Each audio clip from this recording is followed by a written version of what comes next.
예, 우리 기도하시면서 주일 예배 하나님 앞에 드리도록 하겠습니다. 기도하겠습니다. 하나님 아버지, 우리를 이끄시고 주님 전에 나와 함께 예배드리게 하시니 감사합니다. 주님은 살아계시고 지금도 역사하시는 하나님이신 줄로 믿습니다. 이 시간 이 예배 가운데 좌정하여 주시고 찬양받고 영광 받으실 분은 하나님 한 분이심을 우리가 찬양 가운데 증거할 수 있도록 인도하여 주시옵소서. 예배의 시종이 주님 앞에 있습니다. 영광 홀로 받아 주시옵소서. 감사드리며 예수님의 이름으로 기도드립니다. 아멘. 예, 우리 찬송 312장 함께 찬송하시겠습니다.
드려진 예물을 위해서 기도하겠습니다.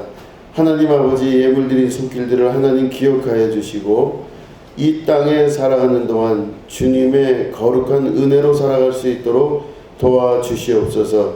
하나님께서 이 땅에서 살아가는 모든 이 우리들에게 큰 은혜로 함께하여 주시고 하늘문을 여시고 그 손으로 또한 그 오른손으로 우리를 안아주시며 인도하여 주시는 귀한 은혜가 있게 하여 주시옵소서.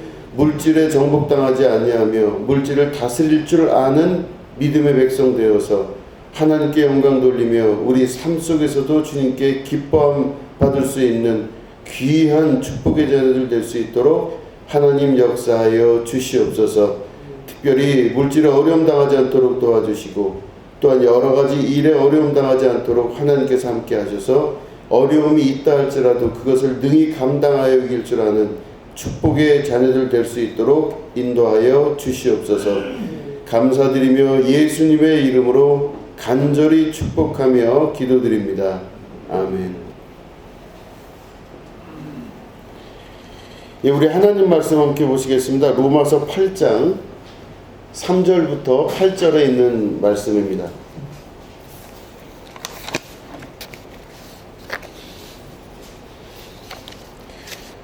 로마서 8장 3절부터 8절을 우리 교독하도록 하겠습니다. 율법이 육신으로 말미암아 연약하여 할 수 없는 그것을 하나님은 하시나니 곧 죄로 말미암아 자기 아들을 죄 있는 육신의 모양으로 보내어 육신의 죄를 정하사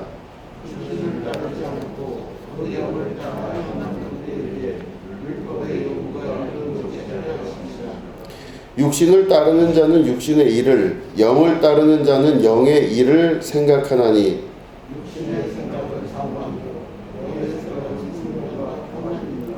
육신의 생각은 하나님과 원수가 되나니 이는 하나님의 법에 굴복하지 아니할 뿐 아니라 할 수도 없음이라. 아멘. 예, 오늘은 생각이라는 주제 가지고 함께 말씀을 나누도록 하겠습니다. 오늘 말씀 보시면 6, 7절에 육신의 생각은 사망이고 또 육신의 생각은 하나님과 원수가 된다 이렇게 말씀하고 계십니다. 아주 극단적으로 말씀을 하시는 걸 보니 육신의 생각 자체가 바로 하나님과 영원히 가까워질 수 없다라는 말씀을 하시고 육신의 생각은 사망이요 곧 죽음이다 이렇게 말씀을 하시는 걸 보니 생사의 모든 것들이 생각 안에 달려있다는 것을 강조하여 말씀하시는 거라 볼 수가 있습니다. 그러니까 어떤 생각을 하냐에 따라서 그 사람이 살아있냐 혹은 죽어있냐 또 하나님과 가까이 있냐 또 멀리 있냐 이런 것들이 결정이 된다는 말씀이죠. 그렇기 때문에 여러분 생각을 굉장히 잘 생각하셔야 될 줄로 믿습니다. 생각은 굉장히 중요한 겁니다. 그래서 우리의 생각을 어떻게 하느냐에 따라 우리의 생명과 또한 하나님과 가까워짐과 잘 살고 못 사는 모든 것들이 그 안에 달려 있다라고 하는 것입니다. 어떤 자료를 최근에 자료를 봤더니 이제 이번에 조선 메디아 조선일보 안에서 있는 무슨 건강 관련되어 있는 그런 내용의 칼럼으로 나왔는데 이게 이번에만 나온 줄 알았더니 옛날서부터 계속 나왔던 내용이더라고요. 쥐를 가지고 실험을 하는데 이게 나이가 들은 쥐의 혈액을 빼고 젊은 쥐의 혈액을 주입을 했다고 합니다. 뭐 자세한 전문적인 내용은 전 잘 모르겠지만 어쨌든 그랬더니 그 쥐가 그 젊은 피를 수혈했더니 굉장히 젊어졌더래요. 제가 그 내용을 보고 굉장히 재밌다 이런 생각을 하게 되었습니다. 피라는 게 우리 몸 안에 계속 돌고 있는 거죠. 그래서 우리 뇌까지 다 발끝부터 머리끝까지 다 이렇게 피가 돌고 있는데 우리가 늙어가고 있는 여러 가지 신체적인 조건들이 있지만 이 피가 우리 안에서 젊어진다고 하는 것이 무슨 의미인가? 상기시켜주는 귀한 말인 것 같습니다. 우리 안에 돌고 있는 그 피가 우리의 생각을 좌지우지하고 우리의 마음을 좌지우지하고 우리의 육신을 좌지우지한다는 말입니다. 이 피보다 더 중요한 게 무엇일까 생각해 보면 항상 우리가 하고 있는 생각이 우리의 피보다 더 중요하다는 것입니다. 피는 항상 돌고 있지만 생각은 항상 하는 겁니다. 생각은 우리가 인식하는 것은 떠오른 거지만 무의식적인 생각도 생각이라 볼 수도 있는 것이죠.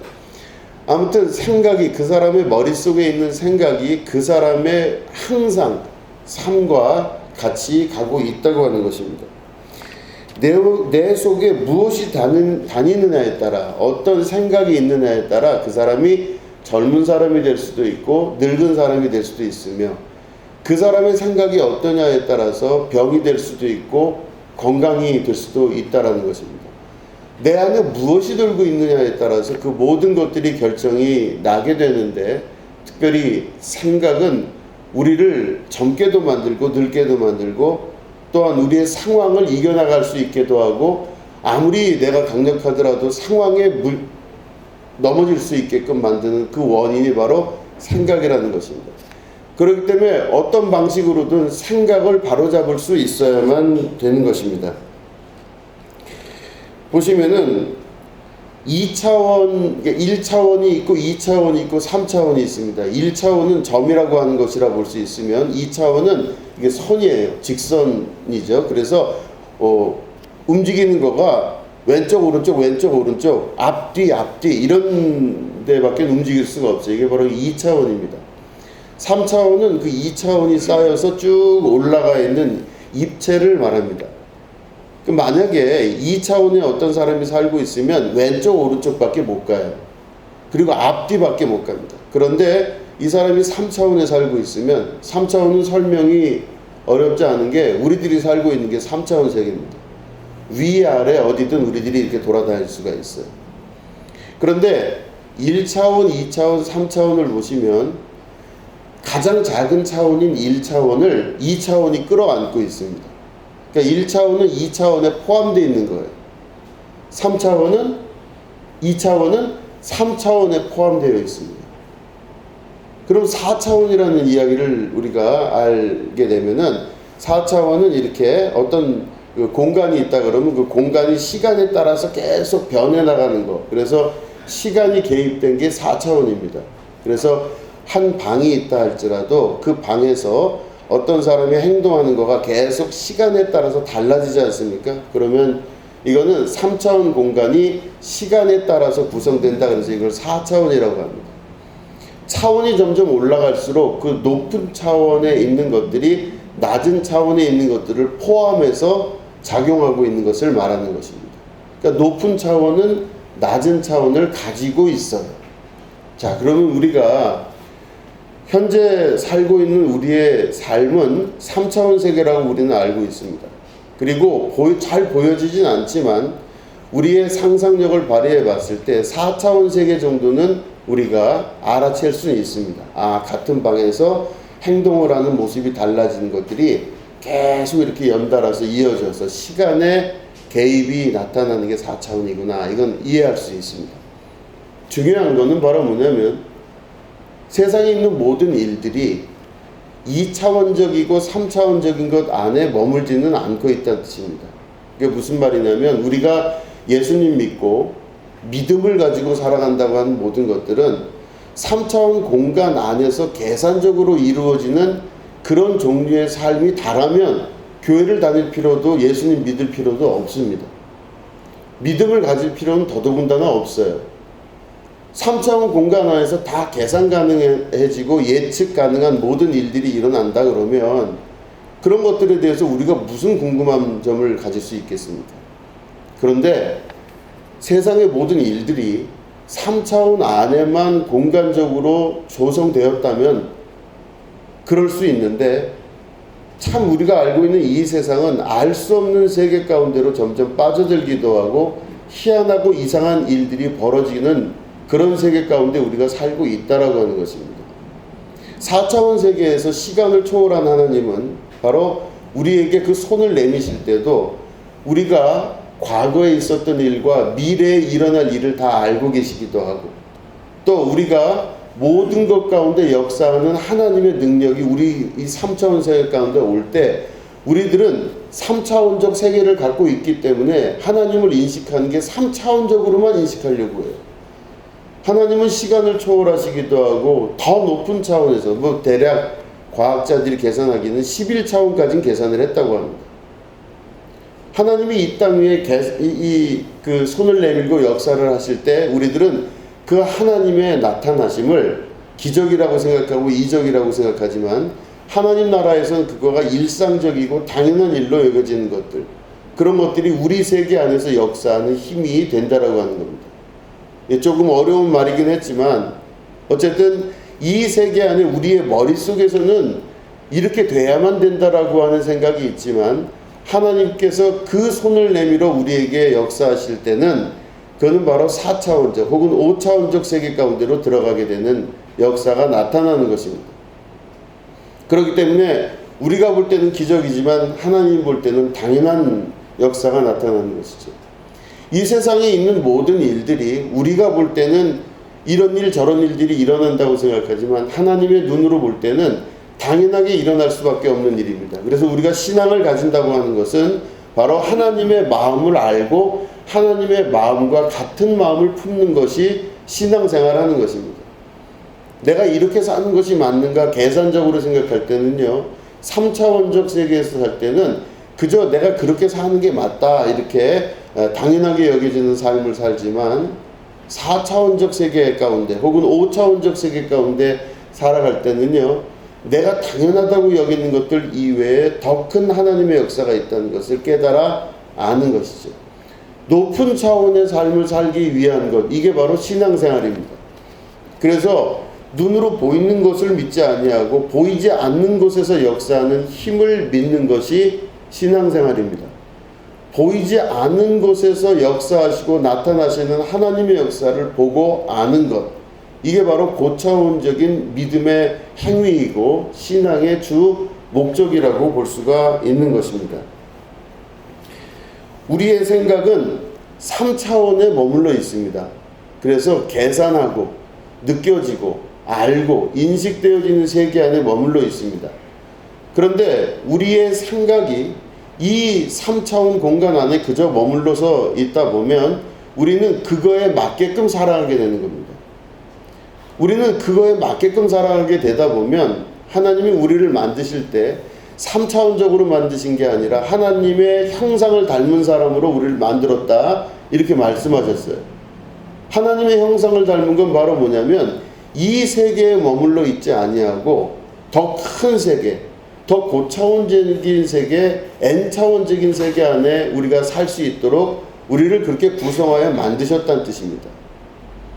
우리가 살아가는 모든 방식과 이 살아가는 모든 그 습관들은 3차원 안에 이렇게 머물러 살고 있지만 하나님은 우리가 그 차원에서 머물고 정체하여 사는 것이 아니라 그거보다 높은 차원으로 올라오기를 원하시는 게 하나님의 뜻입니다.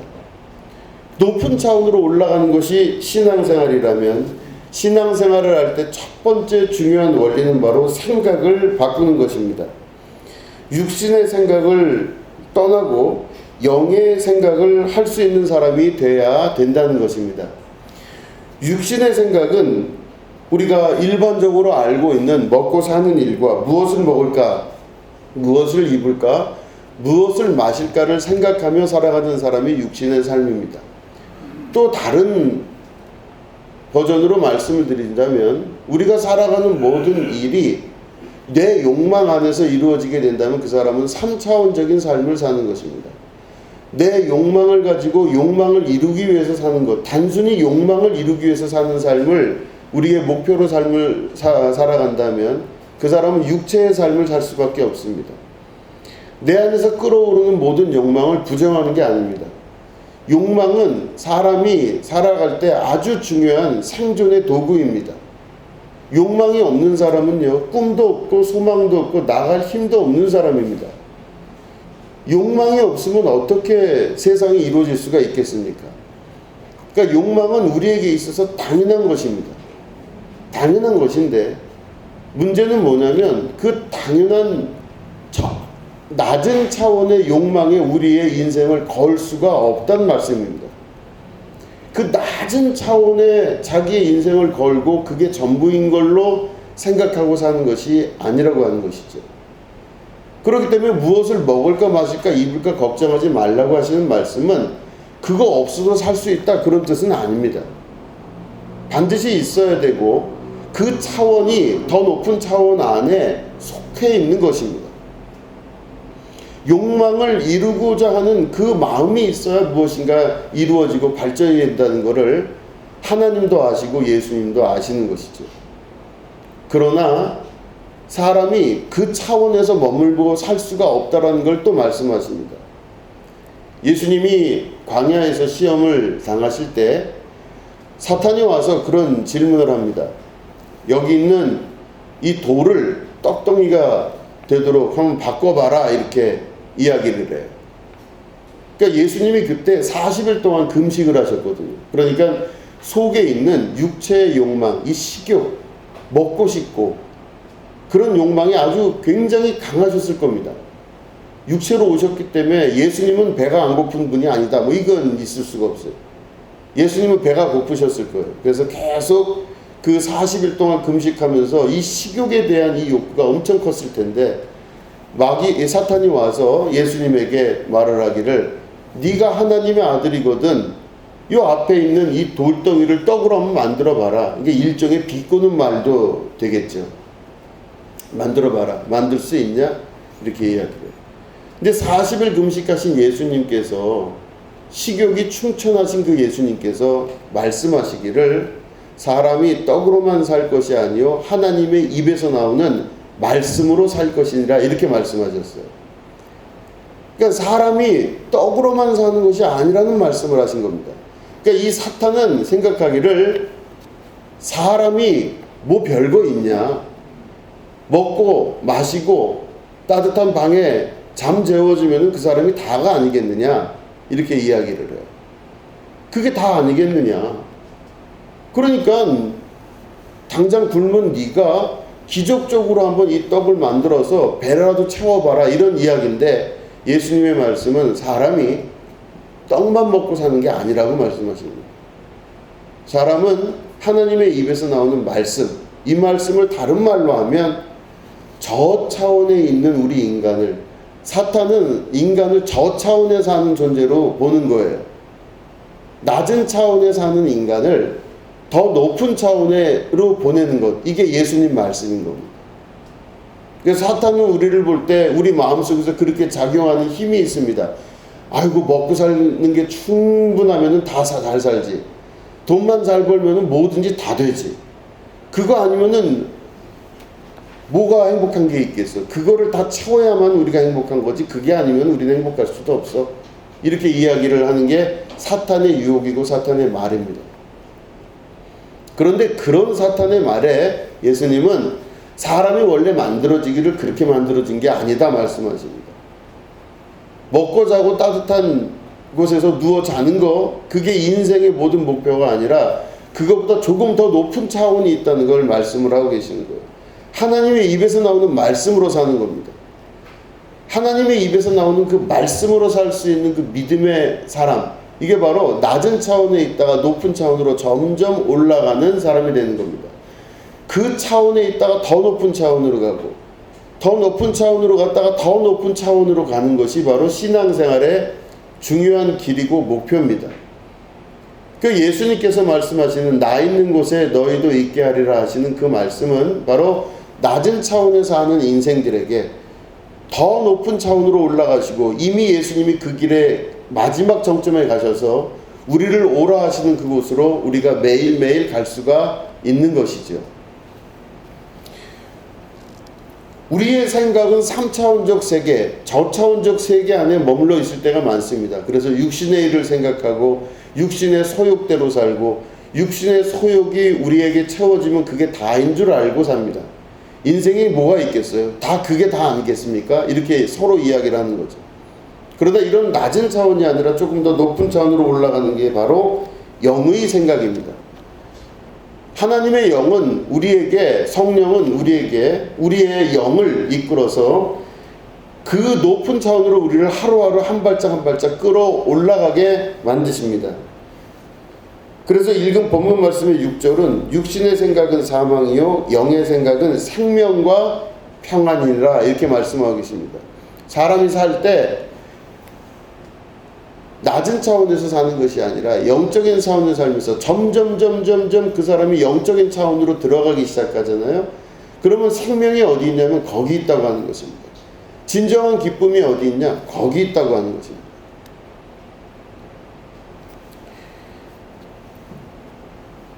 우리의 생각은 항상 육신 안에 머물기를 원하고 또 머물 때가 많습니다. 그래서 매일 우리가 생각하는 것은 3차원적 세계, 그리고 육신의 생각, 육신의 소욕 안에 항상 머물러 있어서 우리는 걱정하고 고민하고 염려하는 것들이 습관적으로 되는 많은 것들이 다 육신의 일들입니다.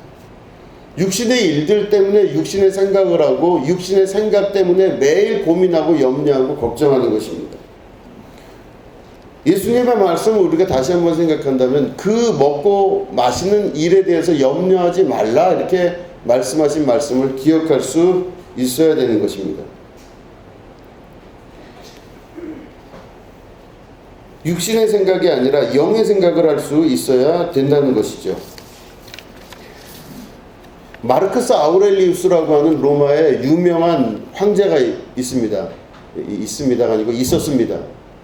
이 마르크스 아우렐리우스가 소위 로마를 잘 다스렸던 오현제, 아주 지혜로운 5명의 황제 중에 한 사람입니다.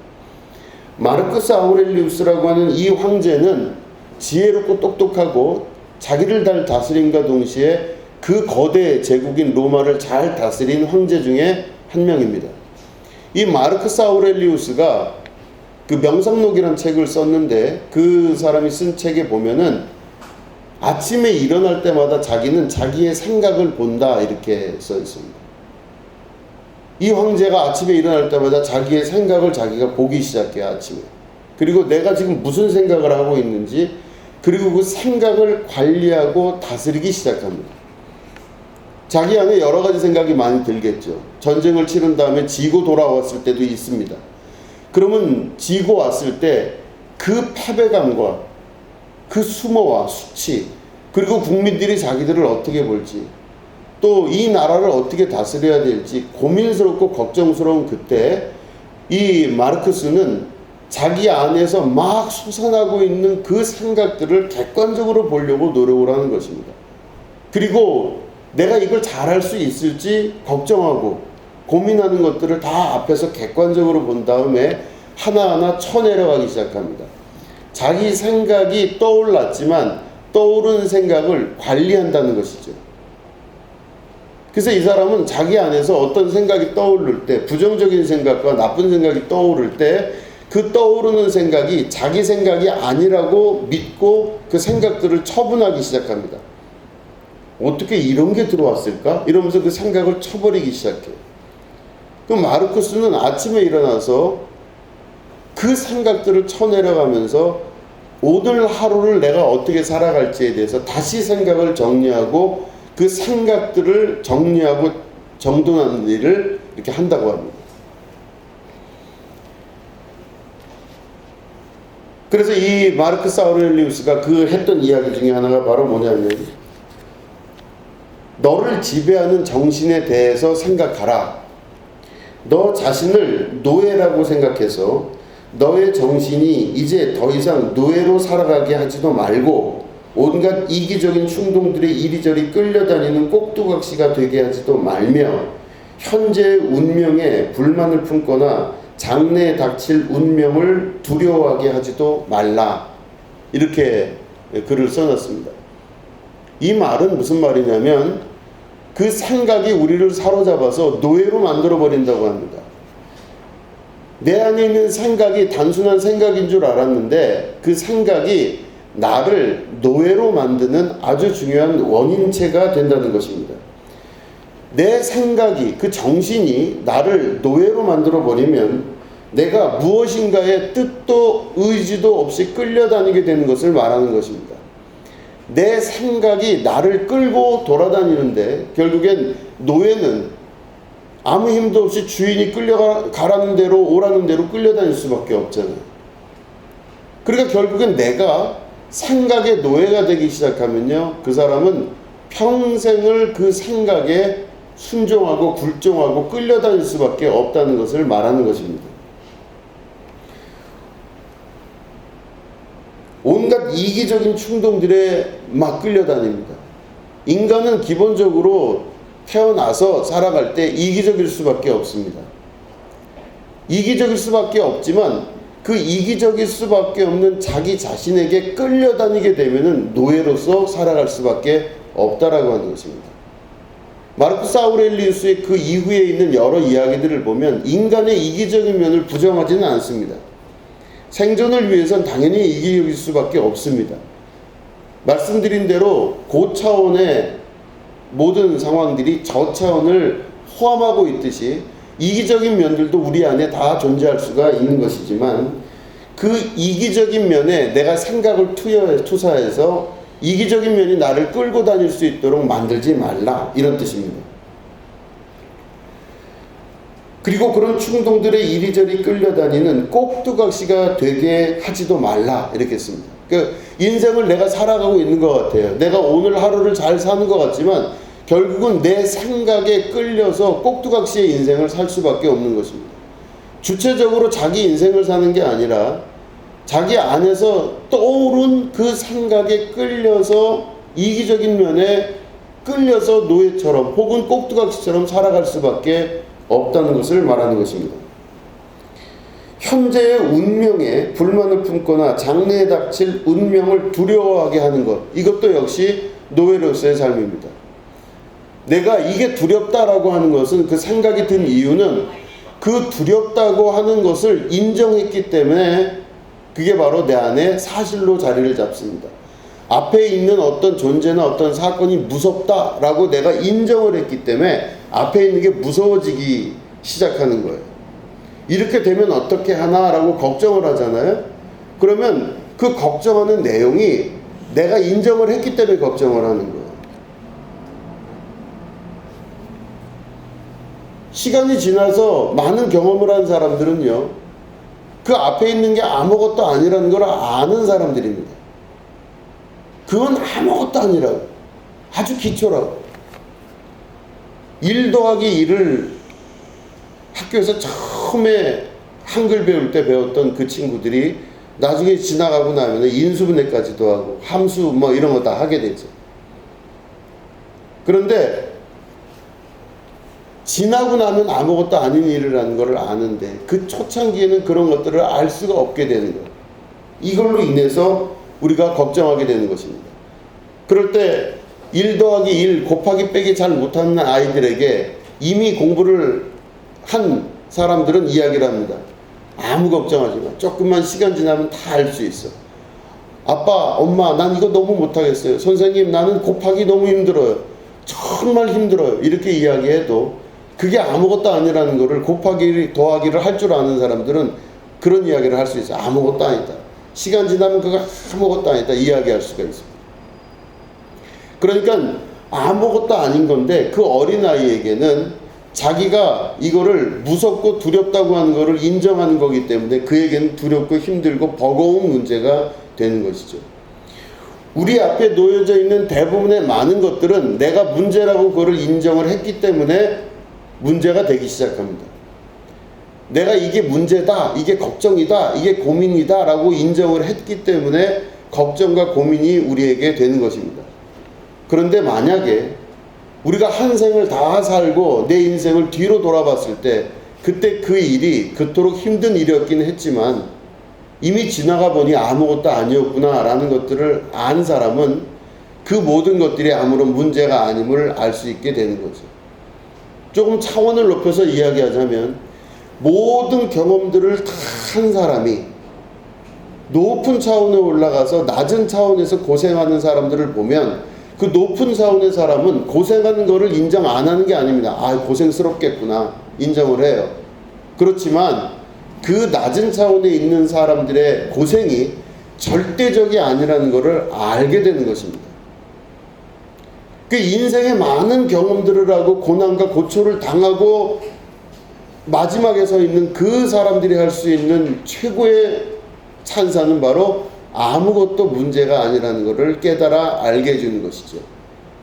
이게 바로 높은 차원으로 올라간 사람들만이 할 수 있는 이야기라 볼 수가 있는 것입니다. 그렇기 때문에 우리에게 닥친 모든 현재에 대한 운명과 삶에 대한 모든 고통과 고난들도 실제로는 내가 이걸 고통이다 라고 인정했기 때문에 이루어진다는 걸 믿음으로 받아들이시고 그 모든 것들은 아무것도 아니라는 것을 믿음으로 다시 한번 고백하신다면 그 모든 것들을 능히 감당하여 이길 수 있는 새로운 힘과 능력이 우리 안에 나타나게 되는 것입니다. 우리가 생각을 정리할 수 있어야 되는 것입니다. 우리가 생각을 정리하고 정돈하고 정의할 수 있어야 됩니다. 그러면 우리들은 그 생각이 우리를 끌고 다니지 않도록 내가 주체적으로 그 생각들의 주인이 될 수 있는 삶을 살 수가 있는 것입니다.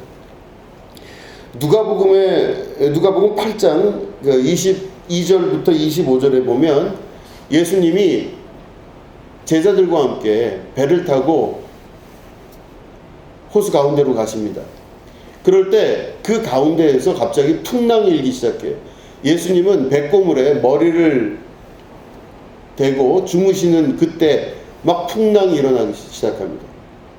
헬럼산이라고 하는 산에서 내려오는 그 바람에 의해서 막 파도가 막 치는 거예요.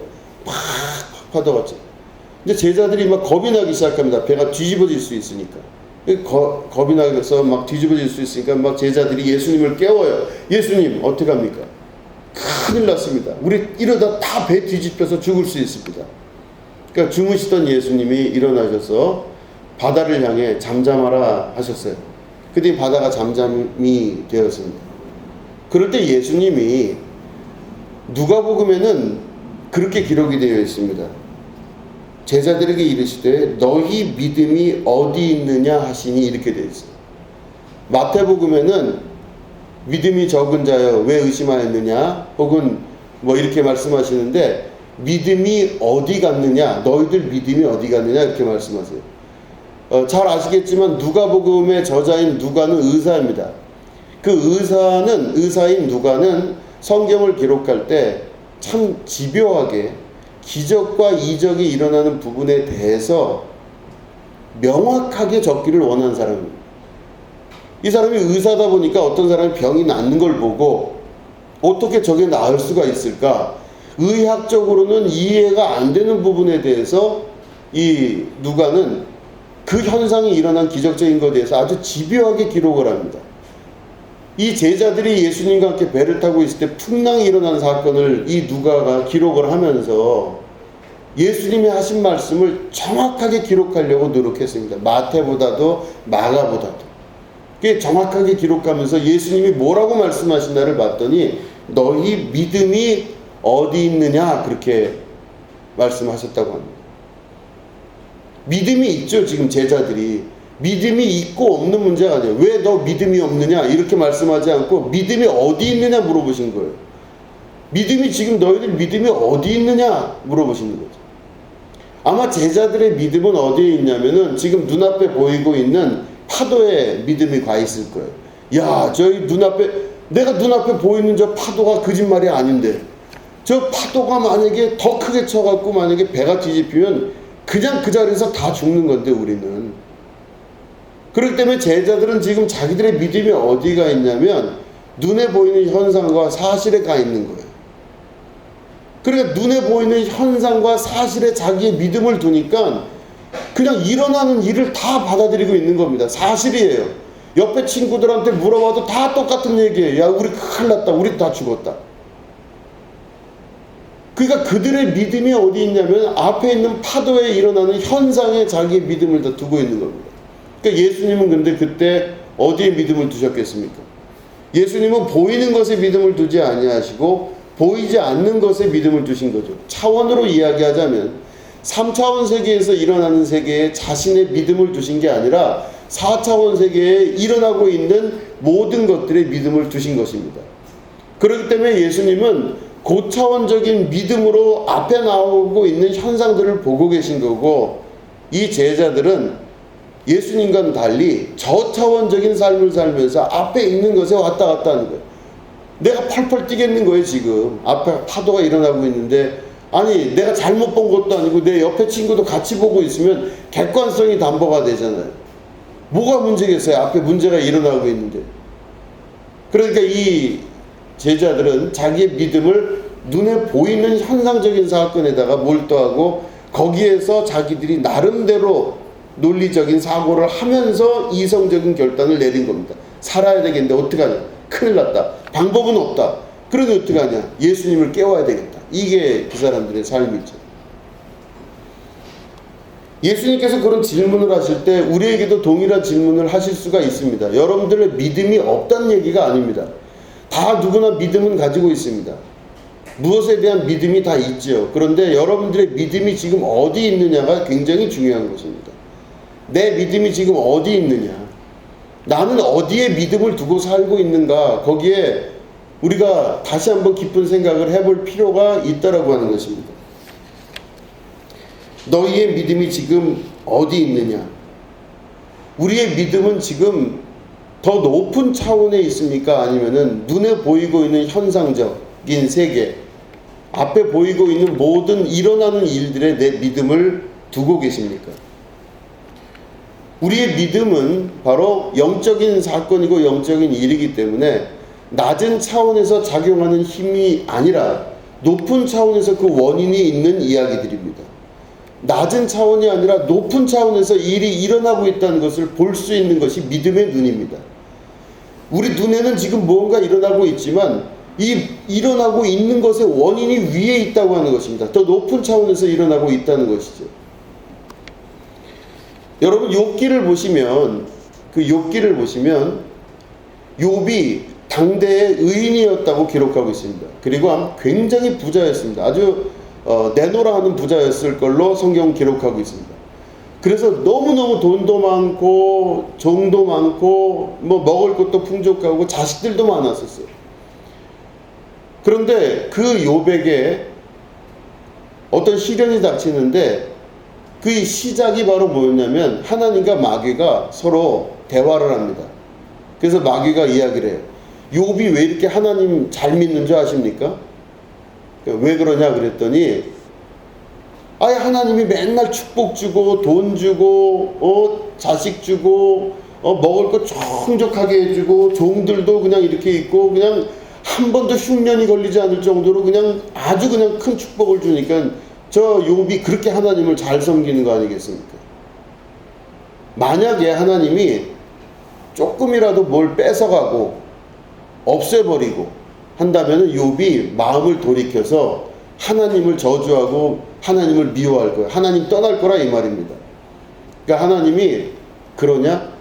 그럴 리가 없다 이렇게 말씀하고 그 사탄에게 그 이야기를 해요. 그럼 네가 한번 욥에게서 모든 걸 한번 다 뺏어봐라 이렇게 얘기해요. 그 결정이 났어요. 컨펌이 돼갖고 땅땅땅 됐어요.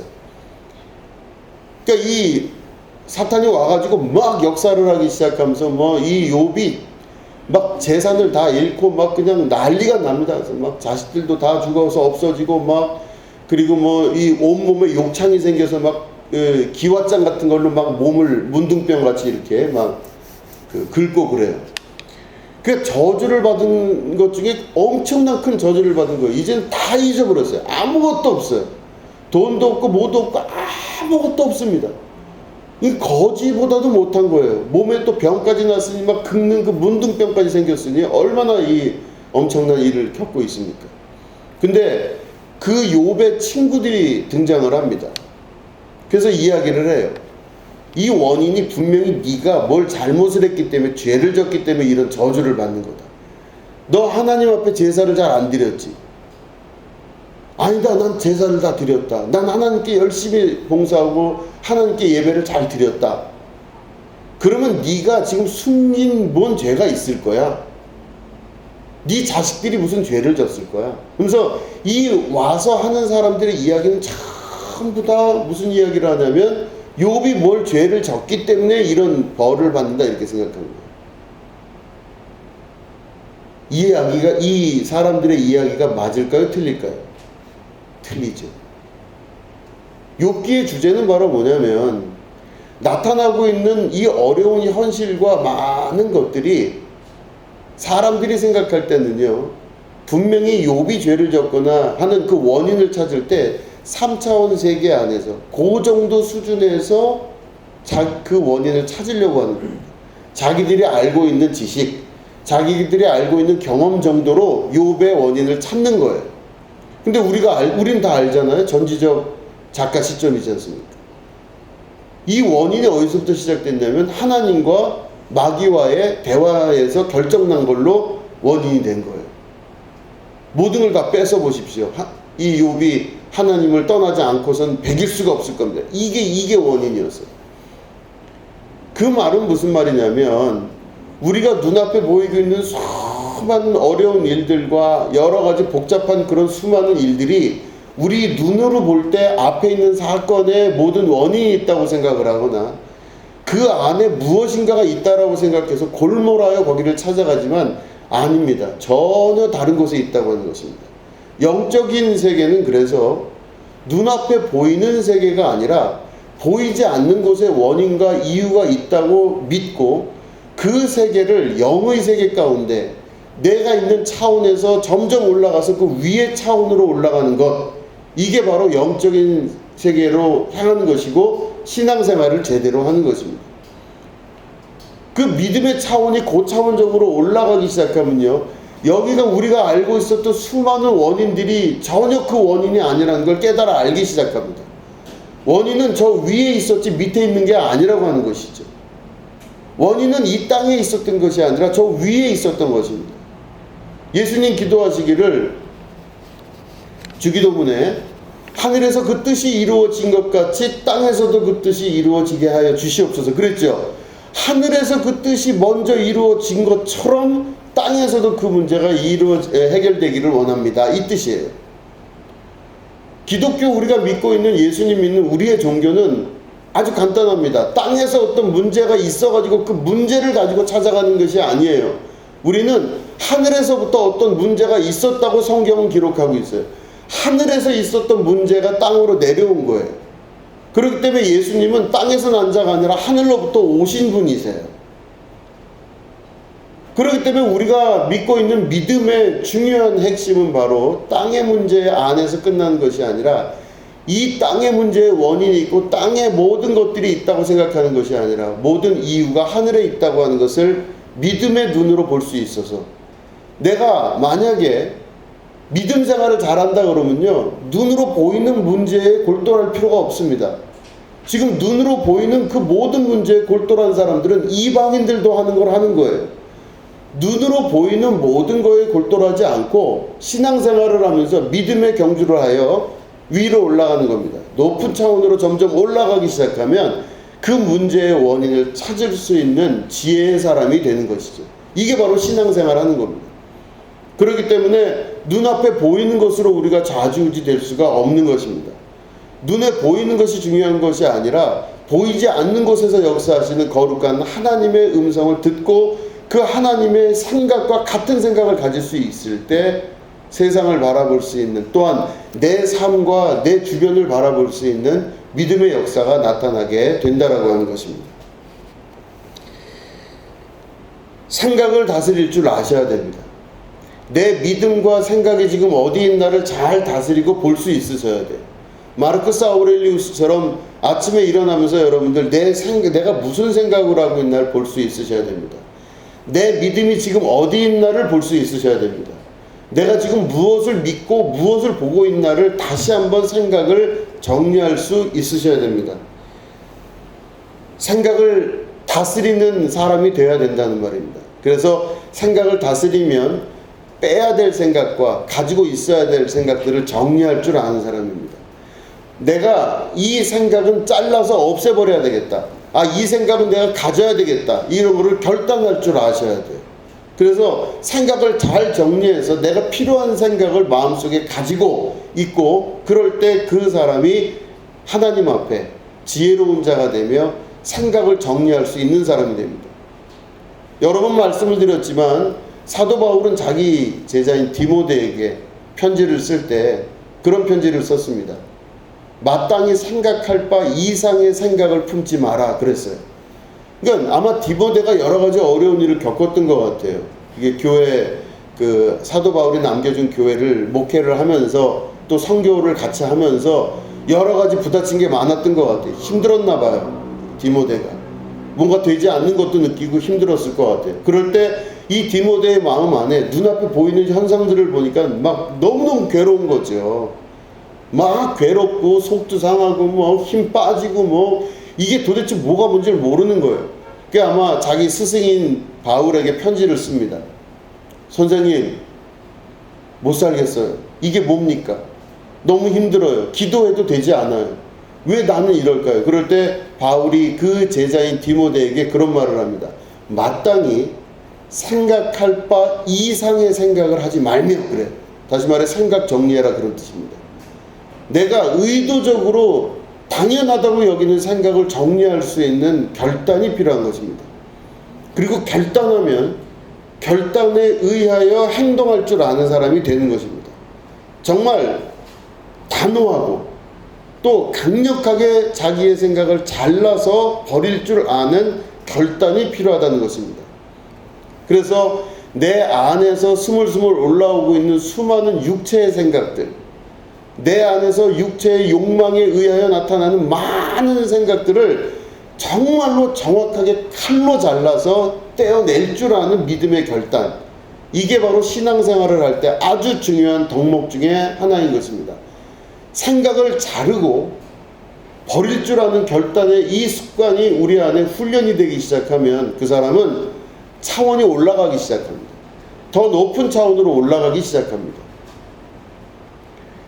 9구단 1단을 외웠던 애들이 이제는 3단, 4단, 5단 올라가듯이 올라가게 되는 겁니다. 높은 차원으로 점점 올라가기 시작합니다. 높은 차원으로 올라가기 시작하면 내가 엊그저께 했던 그 고민이 아무것도 아니라는 것을 깨달아 알기 시작하는 겁니다.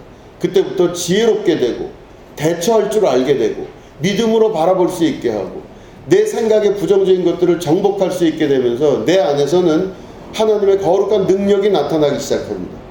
왜냐하면 이게 없던 것이 아니라 원래 우리가 그런 능력을 갖고 있는 사람들입니다. 우리는 그런 능력을 갖고 태어난 사람들입니다. 하나님께서 우리를 창조하셨을 때 그렇게 할 수 있도록 우리를 만드셨다고 말씀하고 계십니다. 그렇기 때문에 우리는 우리 안에 있는 그 영적 능력을 개발할 수 있어야 됩니다. 내 생각에 좌지우지되고 보이는 현상에 좌지우지돼서 무릎 꿇고 두려워하고 걱정하며 고민하는 삶이 아니라 내가 그것들을 지배하고 정복하고 다스릴 줄 아는 믿음의 역사의 삶을 살 수가 있는 것입니다. 그런 사람은 바로 영적인 그 위로 올라갈 때 그게 가능한 것이죠. 평생을 남들이 볼 땐 잘 사는 것 같지만 실제로는 노예의 삶을 사는 경우도 있습니다. 다른 사람에게 보여주는 겉사람의 모습이 아니라 속사람이 강건케 되는 것은 그 속에 있는 영의 사람이 강건하게 되는 것을 말합니다. 여러분, 영적인 성장을 이루시길 주님의 이름으로 축원합니다. 점점 올라가셔야 됩니다. 점점 올라가셔서 어떤 사건과 사물을 바라볼 줄 아는 그 믿음의 눈으로 바라볼 줄 아는 사람이 될 수 있으셔야 됩니다. 내가 무엇을 바라보고 있으며 무엇을 어떻게 생각하고 어떤 결단을 내릴지가 아주 중요한 부분이죠. 근데 신앙은 올라가는 것입니다. 멈춰버리고 나면 그 사람은 거기서 그 정도밖에는 안 될 수밖에 없죠. 그러나 예수님께서 우리에게 말씀하시기를 오라 그러셨습니다. 내 있는 곳에 너희도 있게 하리라 그러셨습니다. 그러니까 우리가 예수님이 계신 그곳으로 가기 위해서 믿음의 결단을 하시고 내 생각을 정리하고 마음을 정리하고 뜻을 다하여서 하나님을 경외하며 그 자리를 향해 계속 나갈 수 있다면 높은 차원에서 낮은 세상을 볼 수 있는 믿음의 사람이 되게 되는 것이죠. 여러분들에게 이런 높은 차원의 믿음의 결단과 역사가 있으시게 되기를 주님의 이름으로 축원합니다. 기도하겠습니다. 하나님 아버지, 하루에도 수도 없이 드는 우리의 생각, 내 몸에 혈액이 흐르듯이 내 머릿속에서는 수많은 생각들이 오늘도 끊임없이 일어나고 있습니다. 그러나 하나님, 그 생각들을 지배하고 정복하고 다스릴 줄 아는 자가 되어 영적인 사람이 될 수 있도록 도와주시옵소서. 높은 차원으로 올라가기를 원합니다. 낮은 차원에 살다가 인생이 끝나는 것이 아니라 더 높은 차원의 삶을 사는 자가 되어서 영적인 삶을 살 수 있도록 도와주시옵소서. 눈에 보이는 곳에 좌지우지되지 아니하며 더 높은 차원의 세계를 경험하며 그 세계 속에서 살아 이 땅을 다스리고 정복할 줄 아는 주님의 거룩한 백성이 될 수 있도록 성령님 인도하여 주시옵소서. 지금은 우리 구주 예수 그리스도의 은혜와 하나님 아버지의 지극하고 무궁하신 사랑과 성령님의 감화감동 축복교통 역사하심이 오늘 예배 가운데 함께하는 주님의 거룩한 백성들 위에 지금부터 영원히 함께하옵시기를 간절히 축원하옵나이다. 아멘.